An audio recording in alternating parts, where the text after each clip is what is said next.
मेरे नबी करीम सल्लल्लाहु ताला अलैहि वसल्लम ने फरमाया, अगर किसी शख्स को तुम पाओ कि किसी जगह उसकी इज्जत खराब की जा रही है,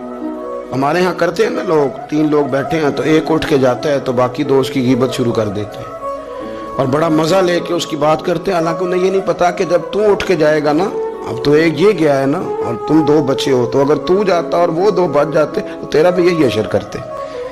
जो ये उसका कर रहे हैं। अल्लाह के हबीब सल्लल्लाहु अलैहि वसल्लम फरमाते हैं, किसी शख्स की किसी जगह अगर इज्जत खराब की जा रही हो, उसके बारे में तौहीन आमेज रवैया अपनाया जा रहा हो और तुम उस जगह मौजूद हो, तो हुजूर फरमाते हैं तुम उसकी इज्जत का दिफा करो। जहां तुम्हारी इज्जत पे हमला होगा वहां रब तुम्हारी इज्जत की हिफाजत फरमाए।